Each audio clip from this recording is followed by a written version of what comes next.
Hello, my name is Robbie Ventura, and I am your host here at the Velocity Cycling Podcast, where our one goal is to get you to fast faster. There is no one way to have great cycling performance. What works for some of us may not work for others. We really want to expose you to some of the greatest minds in sports performance, and hopefully we can try to figure out what works best for you to meet your goals and to meet your genetic potential. We're going to do one job, and we're going to try to do it the best we can, and that is get you to fast faster.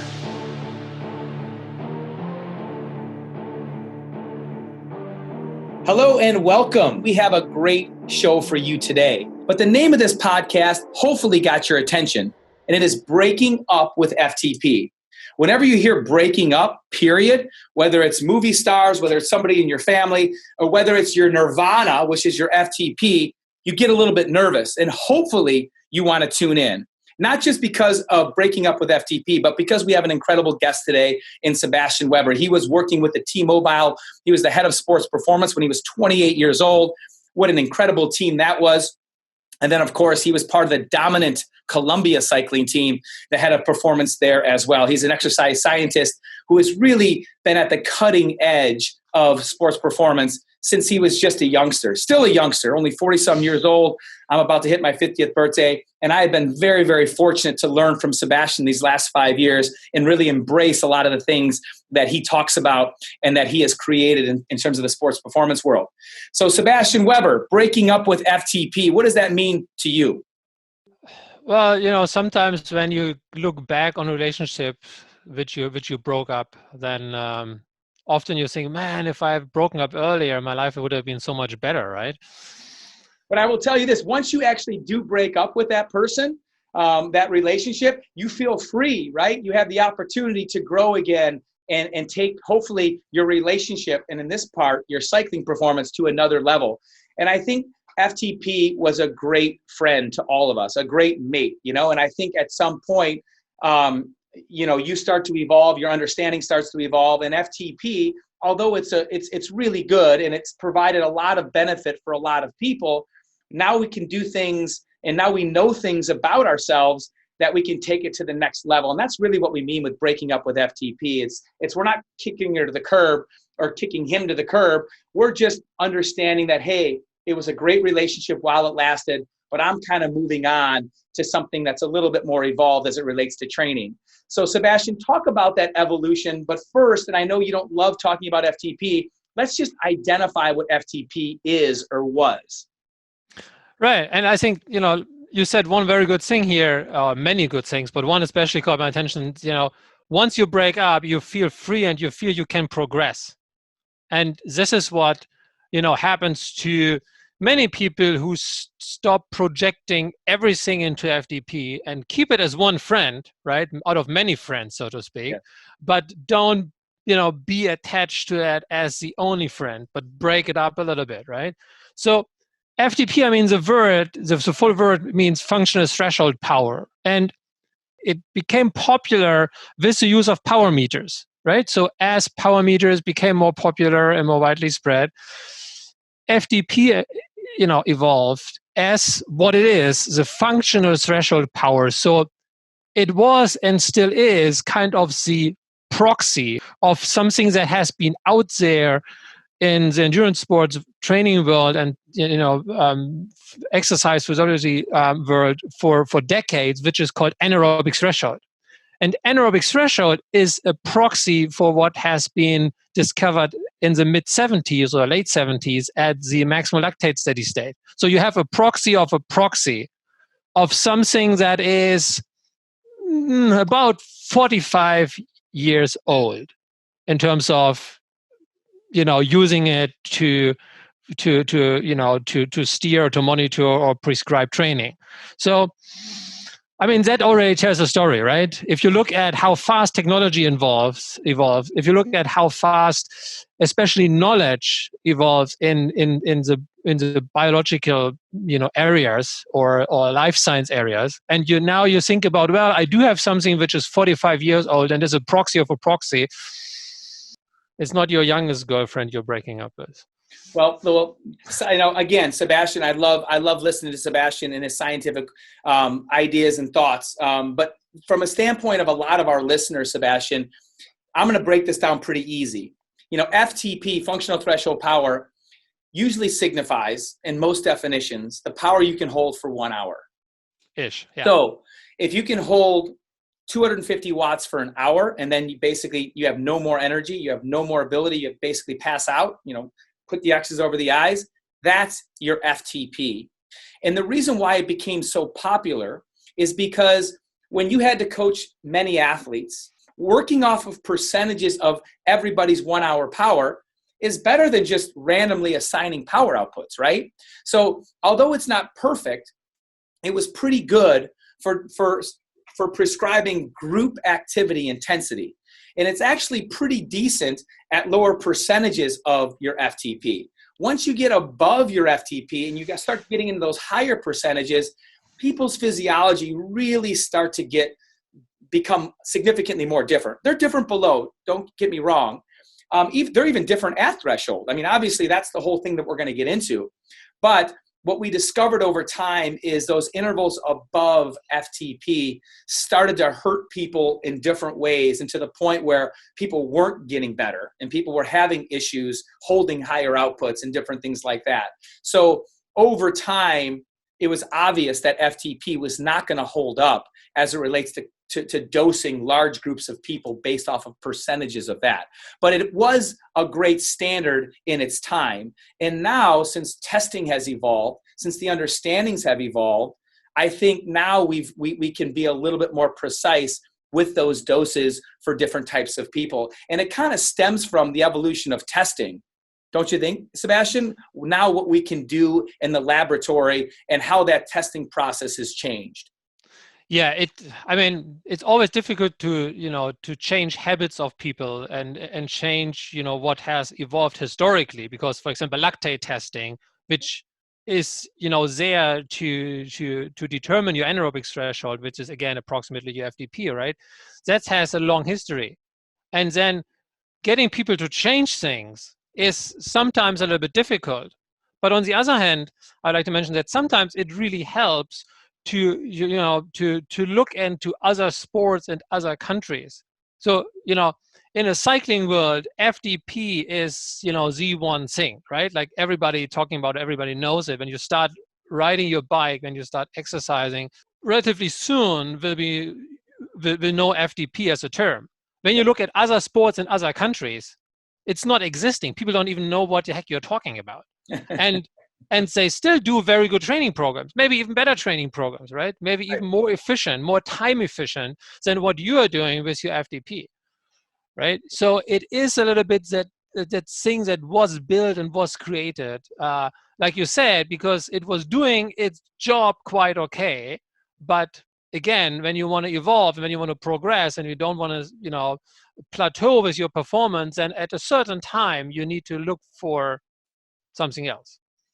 Yeah, and I think one of the things that has happened over time is our ability to do professional level, like pro team, level testing for every athlete. And that to me has changed my focus as it relates to training intensities and subscribing different types of intensities for athletes. Because instead of just looking at 95% of 20-minute power and developing training plans off of that, now with the PPD and with inside testing, with metabolic testing, it really has opened up, obviously, a whole new world as it relates to how I train people and how I have been training people for the last 4 years. However, I will just tell you a story about myself. When I was a professional cyclist at Saturn, I went to the Olympic Training Center, and they did a metabolic VO2 max test on me. I went into this lab. They put the oxygen exchange on my face, and I went and did this protocol. Basically, I ended up going as hard as I possibly could in this ramp-based protocol. And afterwards, they said to me, "Robbie, here's your VO2 max." And that was it. Like, they told me my VO2 max, and they thought that was going to really help me become a better cyclist. And I will tell you this, and I've done a lot of VO2 max tests ever since. If you ever do a VO2 max test, they are not easy tests to perform. And unless you have a sports scientist who really, really, really understands everything about that data, the information that you get from a VO2 max test is hardly something that's going to determine what you're going to do from a training perspective. Unless, of course, you have the right person giving it to you. You have a mask that fits perfectly. You don't have a beard. It's just, there's leaking of the mask. There's stress, there's saliva, there's spit, there's people. You don't understand exactly how hard you should be going. It's not an environment that you're currently able to perform well in. There are so many downsides to doing a VO2 max test on a bicycle with a tech that might not know all the ins and outs of everything, that I think the accuracy of the test itself is in question, in my opinion. And I felt air coming up through my eyes. It wasn't an airtight seal. And what I got after that test, and this was a long time ago, I think this was in 98 or 99. I don't even know how accurate the tests were back then, but I got a VO2 max number, and that's all I got. And it wasn't a number that was high enough for me to get excited about, or my coaches for that matter. So I don't think that VO2 max testing was really helpful for me.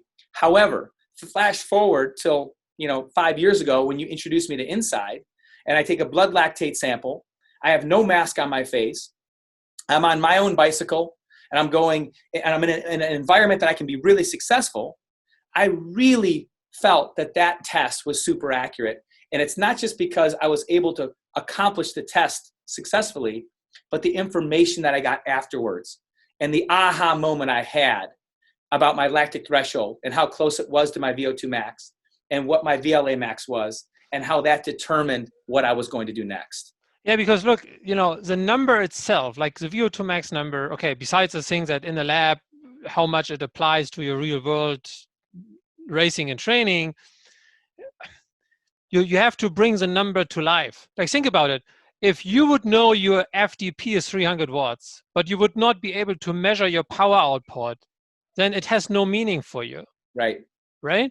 And if you get your VO2 max, or anybody of our listeners gets his VO2 max or her VO2 max, and it just is a standalone isolated metric, it tells you nothing. Yep. But if you do, like you say, an inside test or whatsoever, and you are able to connect it, and you say, okay, your FTP is at X%, or riding at X power output will elicit your VO2 max, and therefore will trigger certain training adaptations, right? Or increasing your VO2 max will bring you that much closer to your training goals. Then this number, has a meaning, and it becomes, applicable to what you're trying to do. So just this one single number, like also just one single VLA max number doesn't really mean anything to you, right? Especially VLA max, because it's relatively new for a lot of people. It doesn't mean a lot to them if you just see the number, just see this one single number. But if you have somebody like a coach who's able to connect those dots and use this to create the most efficient and best training program for you, then you really start to put things together and really make a better and more efficient training program. And coming back to what we said initially, it allows you to progress, because like you said, riding especially above FTP, what happens to the metabolism becomes widely different, right? The recovery at intensities below FTP can be vastly different, can be 200% different.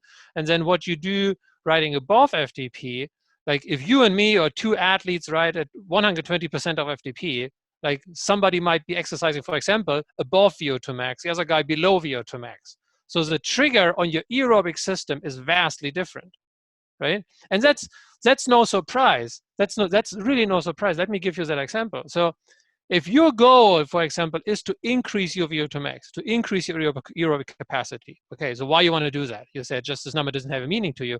If you're able to take up more oxygen, you're able to produce more power aerobically, right? It will lift your FTP, it will lift your fat max, it will decrease your glycogen combustion. So there's many good things why you want to elicit your VO2 max, your aerobic system.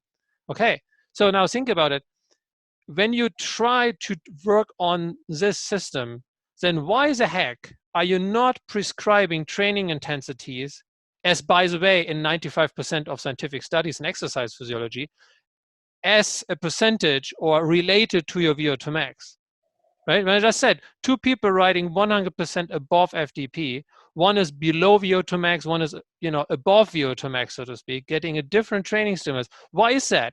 Yeah, because you're prescribing a training which aims to work on your VO2 max based on your FTP. I would say that's like going to the gym and prescribing the number of repetitions and the weight for Russian deadlift based on your squatting performance. It's insane. Like, you would not do that, right?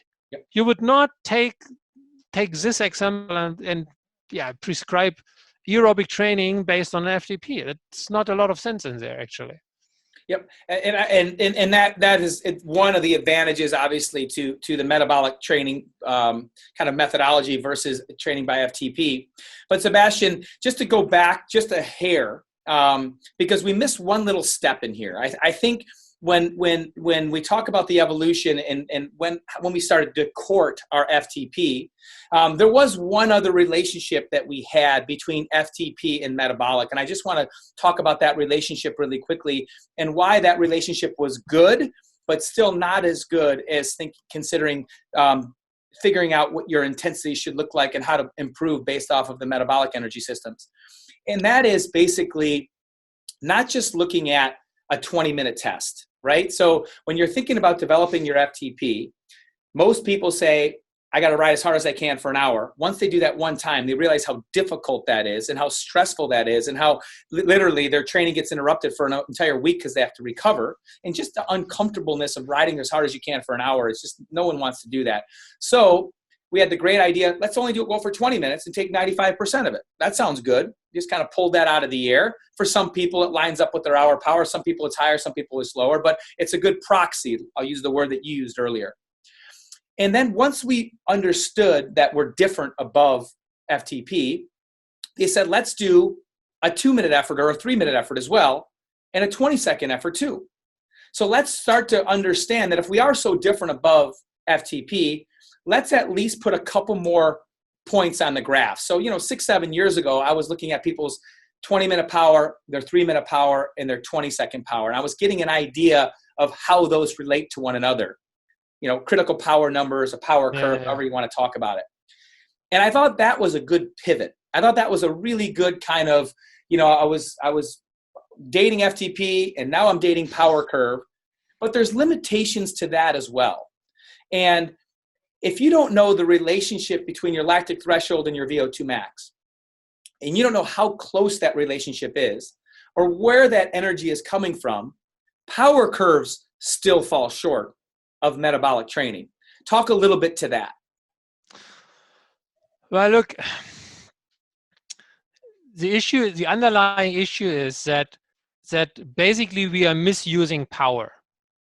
We are misusing power, and it might not be as obvious, but because we are misusing power, this is why there is all this buzz and all these discussions and forums and whatsoever about how should I train, longer, shorter, more intense, less intense, blah, blah, blah. All, why people feel so lost is because the look inside what's actually happening is blurred because you only work on power. And what I mean by is when I say you misuse power is because the power numbers that you read on your bike computer and what's the intention of this, how this was to be used, is that how you are training. The power number is recording, it is monitoring how you are training, right? Are you doing your training as you're supposed to do? And what happened is this got flipped around. Instead of using power to inform you what you are training, people try to use power to inform how you should train. And that's an entirely different thing. How you should train entirely depends on your biology, on your physiology, on your metabolism. Because that's what you're trying to change, right? Ultimately, you're trying to change how much energy you can produce aerobically, how much power you can produce anaerobically. You're trying to change carbohydrate sparing. That's what you're trying to change. Yep. But you do this looking at power output, and in your power output, all these factors are blended and mixed up. And it's simply impossible to just look at a number and understand easily on one glance, oh yeah, I know what's going on, right? 200 watts, yeah, this tells me exactly, what I'm doing, what's happening inside my body. No, it's not. It's not telling you anything, right? And this is, so to speak, what happened with the power. It got misused. Again, that's, I think, one of the most important things to understand. It is power's intention and what power does for you. It monitors, it tells you how you're training, but it's not telling you how you should train. Absolutely. And I think, just to make that, that was a great explanation. But again, what I'd like to do right now for our listeners is just break down a little bit of what we're talking about. Because I think, again, we're talking about a somewhat complicated change for a lot of people. I mean, if you're just looking at FTP and you're riding at 100% of it, 80% of it, 120% of it, that's easy to digest. Everybody that's listening can understand what that exactly means. No, wait. It is not that difficult. It is not that difficult. Let me give you one example. If you ask somebody and you talk about, instead of, let's forget about FTP and increasing FTP. Let's talk about, you want to drop body weight. You want to drop body fat, maybe, to be more precise, right? Okay. You can ask anybody.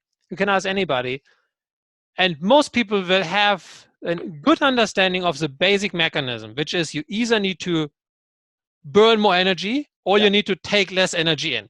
Basically, eat less or exercise more in terms of harder or longer. So people understand the mechanism. And if you go out and ask, okay, what is the mechanism to change your FTP? The room is silent, right? Nobody, it's not well understood, right? And I think this is where we are trying to go here, is you cannot change something. You cannot change anything if you don't understand how it works. You would go nowhere. You wouldn't bring your car to a garage and say, fix it. And the guy, yeah, I don't know how to fix it, but let me try something. That's basically what's happening in coaching, right? Yeah. You go to a doctor, say, doctor, I don't feel good here. Yeah, I don't know what's going on, but I could try something. Yeah. And that's what people do. That's not how things work. They're trying things, right? They're trying things. And sometimes they're responding in their. So just to be clear, it doesn't mean that they can't fix the car. It means that they're going to try something that may fix the car. And if it fixes the car. By experience. Right? Yes. And if it doesn't fix the car, they're going to try something else. And that might fix the car. And then, so. And that's what happened in training, right? Yeah. You try something, it maybe works, it maybe doesn't, and then you move on. Right. And it's cool. It brings you to some level, but it wastes tremendous amount of time and money. And the other thing it does, Sebastian, and this is a huge point that I want to make, is that when someone does something that starts to make their FTP go up, they keep doing that. Of course. They keep doing it and doing it and doing it. And eventually, and this is a lot of people come to our lab when they're stuck in the mud. They tried something, it got them to this point, and then no longer are they improving. So they do more of it. And all of a sudden, they start to even get a little bit worse, right? Yeah. And that's when people start wanting to break up with FTP, because what got them here was great. They had a great relationship. It went really well for 2 or 3 years. And all of a sudden, they haven't been able to get higher than 250 watts in their FTP. They come in, we get tested, and we say, look at this. Yeah. Your glycolytic power is through the roof. You're getting all your FTP through the fast twitch muscle fiber and burning sugar. It's not going to get any better. We have got to build your aerobic capacity and train easier and do these different things. And it's amazing when that light goes on and they learn that, hey, my buddy's got an FTP of 250, so do I. Why isn't he doing that type of work? Because that's not his rate limiting factor. And once you start figuring out metabolically what your rate limiting factor is, then you can make that next step. And oftentimes you get these coaches or these training plans that you download randomly, and they give everybody the same focus, and they all have different mechanisms that make their FTP up. And that's one of the things that has been happening in this world of, I'll just download a plan from Training Peaks, or I'll just do what my buddy's doing. And if they get lucky and they have the exact same physiology and the same rate limiting factors, they're both going to grow. But at some point, you have to change. Yeah, you have to change the stress. And I think that's the really good point, is that FTP does work. Different training plans do work for different types of people. And what ends up happening with all these coaches that have these large athlete loads is they find athletes that end up having the same physiology that their methodology is good for. And the ones that don't have success leave. And the ones that do have success stay with them. So talk about two athletes with the same FTP. They both have a 300 FTP. They come into your lab, and you have two very different training methodologies for them, even though they're both focused on a Gran Fondo or a gravel race somewhere. Talk about some of the differences you'll see with people with the same identical FTP. Okay. So look, in this example, let's say you have two athletes, to make it obvious, two male athletes, same body weight, same FTP, let's say 250 watts, right? Training approximately 6-8 hours per week whatsoever, right? Now, just because you have the same FTP, it means it tells you how similar you are in terms of physiology as the matter that they have the same body weight, say something about the same physiology. Almost nothing, right?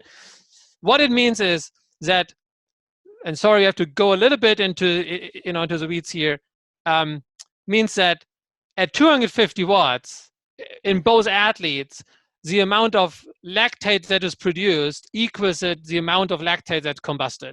You could view it as, I always say, you could view it as your bank account. You have money coming in, you have money coming out, right? Yep.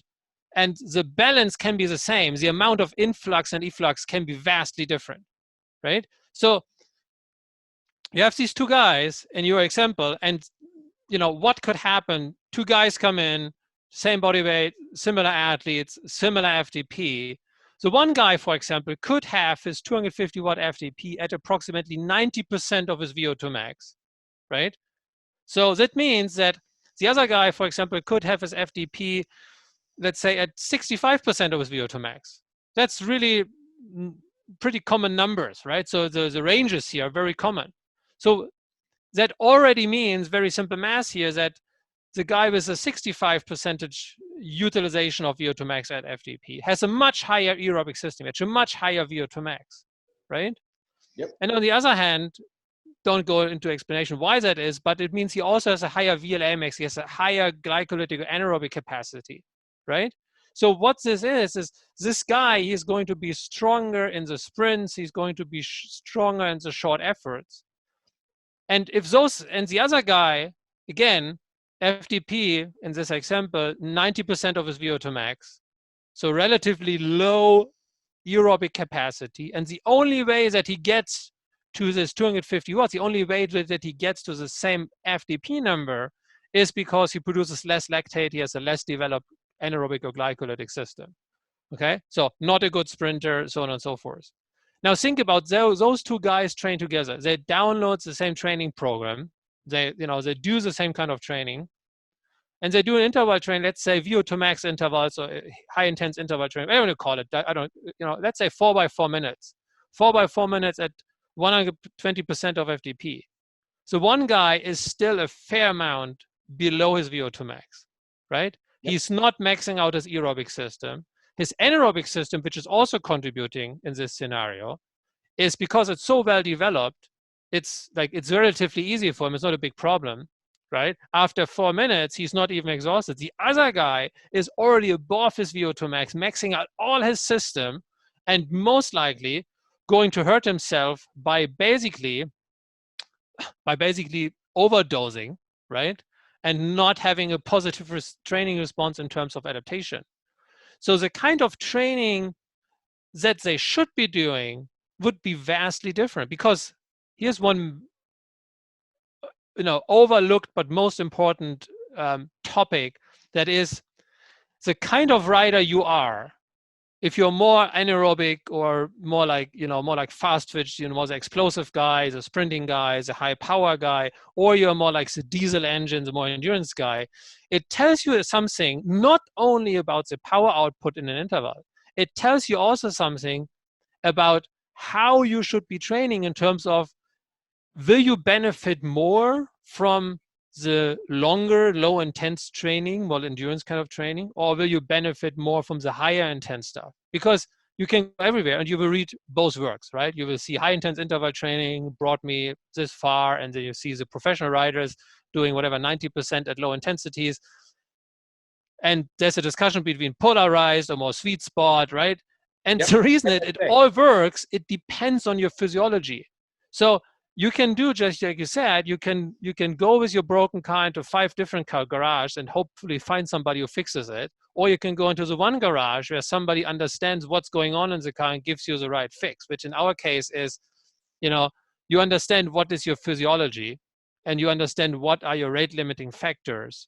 And the one guy, it is maybe increasing in terms of FTP, it's increasing his aerobic capacity, right?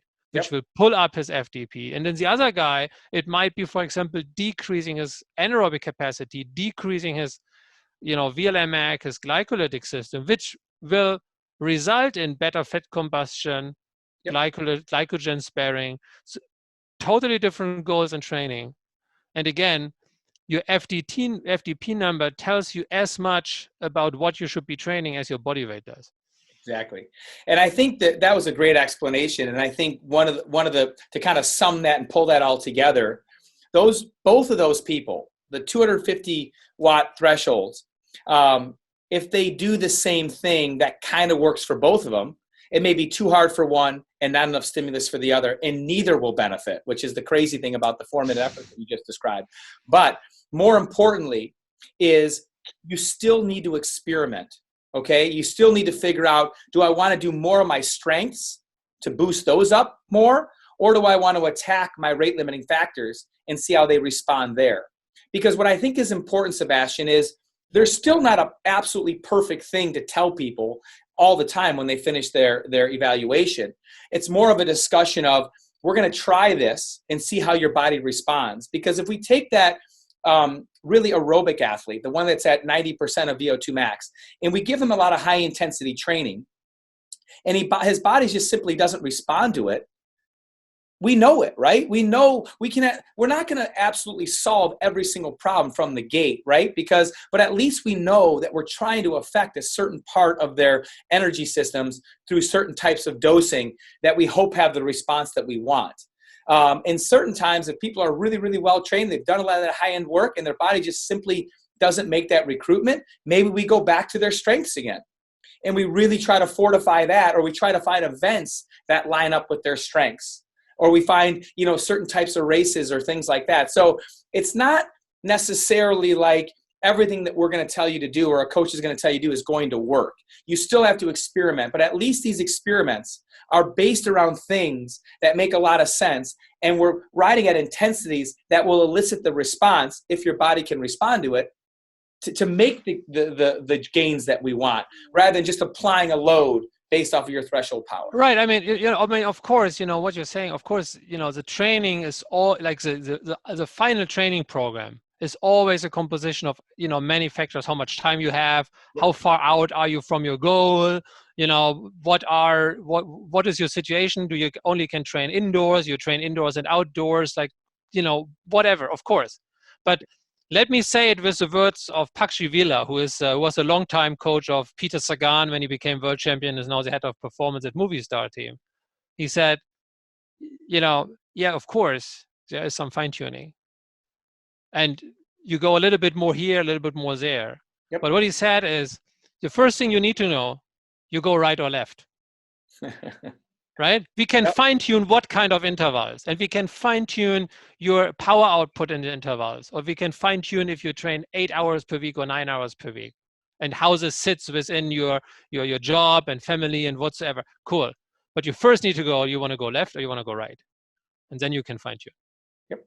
And I think this metabolic approach, this PPD, some of the stuff that we've been doing for the last 4 or 5 years together really allows us to do that. And what's exciting, I think, as technology is evolving, some of the things that we learn from the metabolic component we're going to have the opportunity at some point to be able to not just monitor every time we test, right? Every 3 or 4 months when we kind of revisit the metabolic testing, but also some of these things are going to become available, real time. We're going to be able to see things happen physiologically, biologically, that represent different things that are happening in our body metabolically real time. And that's kind of exciting as technology starts to evolve, as training starts to evolve, as people like you and me start to collaborate on different projects. Some of these things are going to become a little bit more obvious, a little bit more easy to measure and actually see, right, while we're actually riding our bicycles.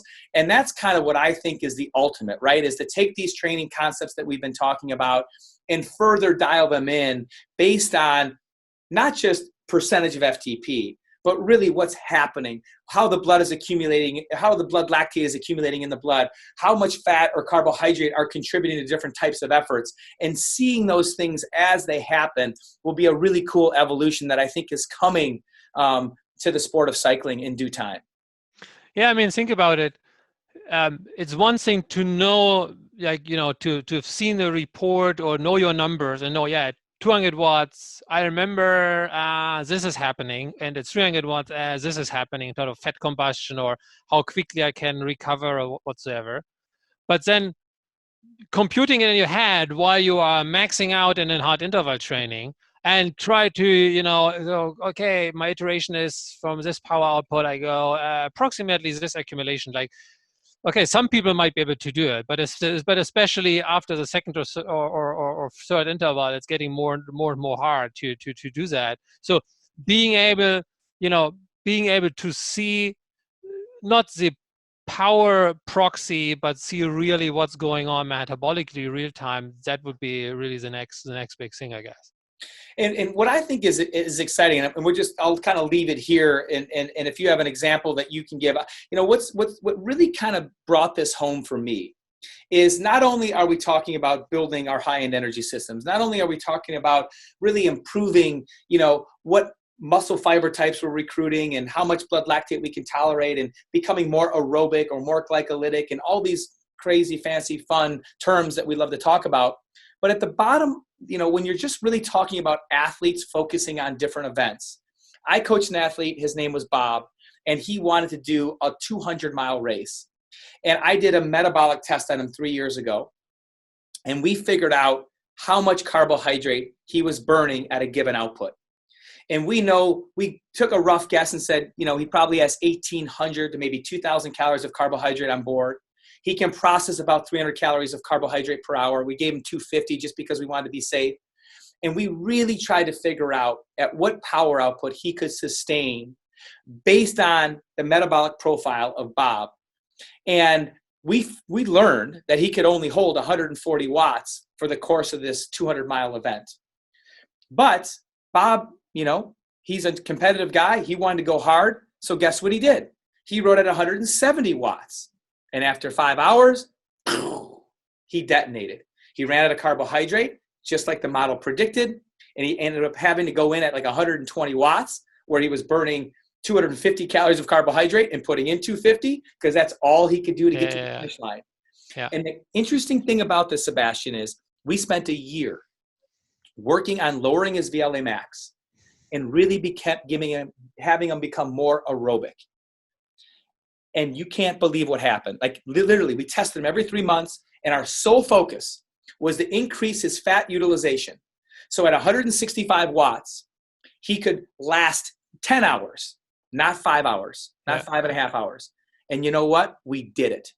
And we knew before the race, because we measured his VLA max, we measured his metabolic profile, and he could hold 170 watts and last 10 hours with the sugar he had on board and the sugar that he processed per hour and what he put in per hour.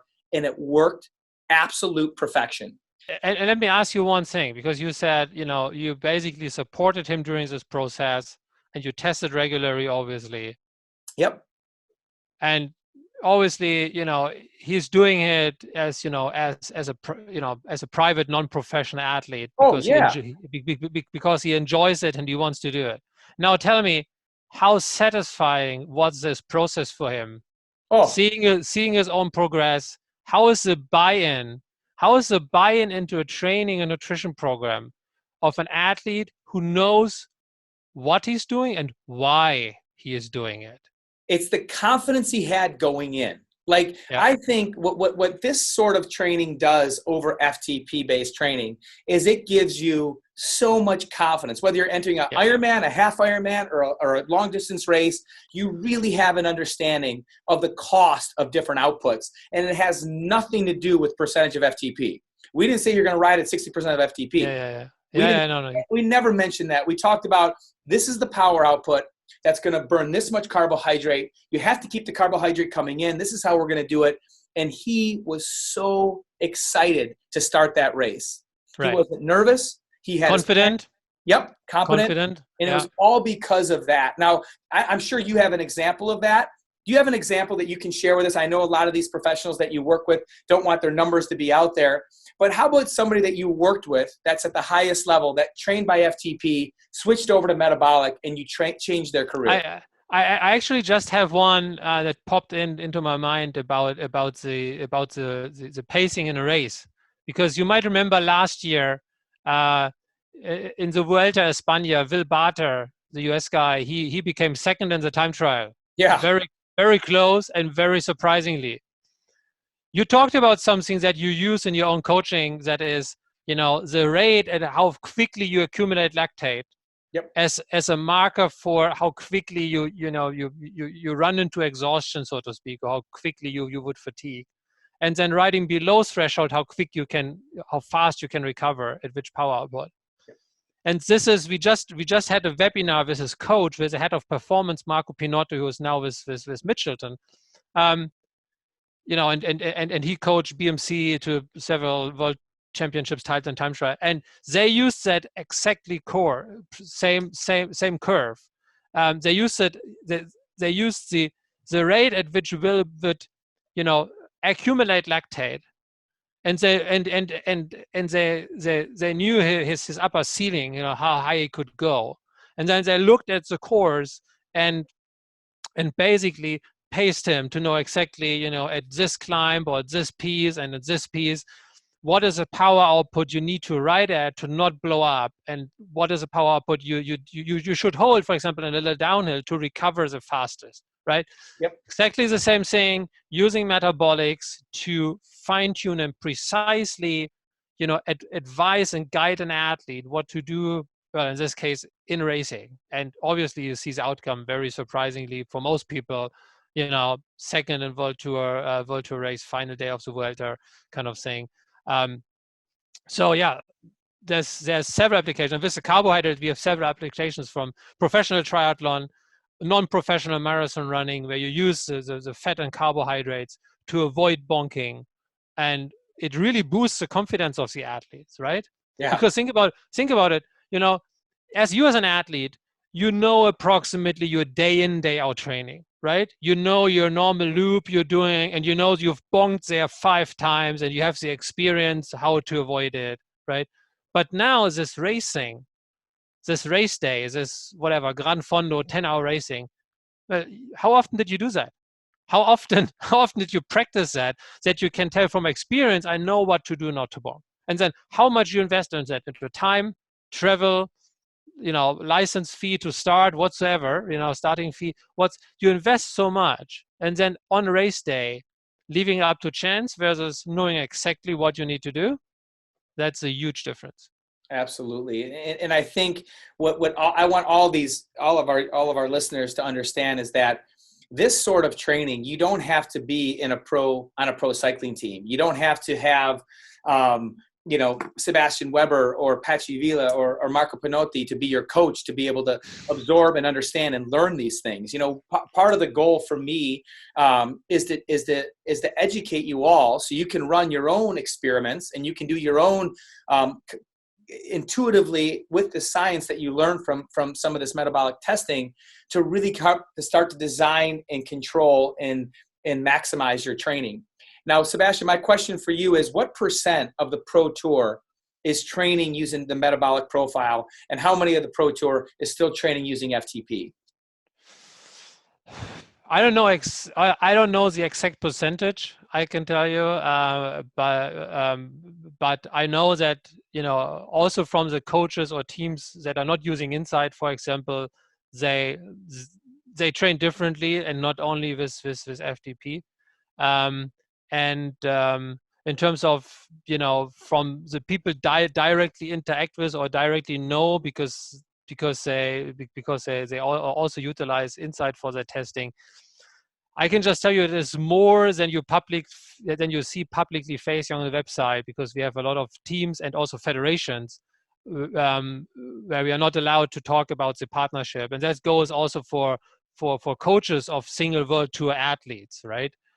So it is becoming, or it has becoming, a more and more growing thing. And you mentioned initially my work with Team Columbia HTC High Road, right? Yep. Like, we did this already back then. Like, we tested the VLMX of Tony Martin in 2007 before we signed him.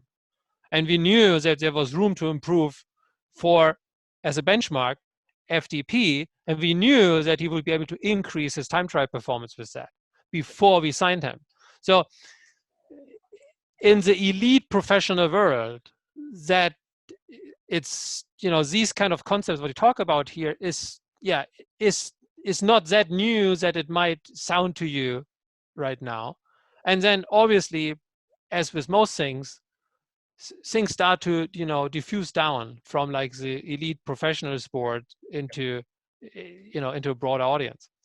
And what I'll tell you from my own personal experience is that we've been doing this for over 4 years now. And I think there's an education component, and we're going to continue to try to educate people and teach them more about this.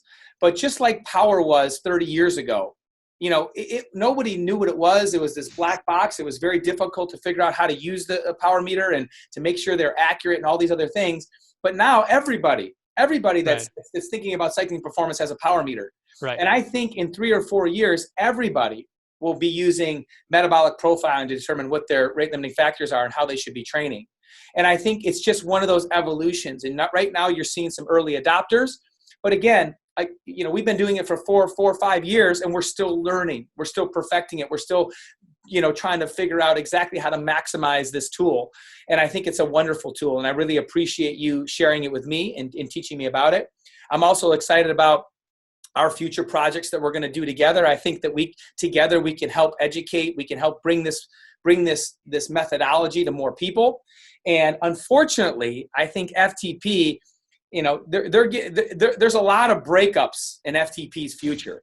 And I think at the end of the day, FTP is absolutely fine, and they'll keep finding people to date maybe eventually in the Peloton world or something like that. But for us, I think we're ready to break up with FTP for good. And I think that although we'll still always benchmark at times on FTP, training methodology moving forward will end up becoming metabolic energy systems for sure. And I really appreciate you introducing me to this 5 years ago, and I look forward to our relationship in the future. So thank you. But we could still be friends with FTP on a friendship basis. Oh yeah, friends. Oh, yeah, friends. Yeah, good. Yeah, not good. Frenemies, real friends. So friends. Yeah. That I would. Yeah, that really appreciate that. Thank you, Sebastian. Look forward to hearing. Thank you. Thanks for having me. Good one. Cheers. So long.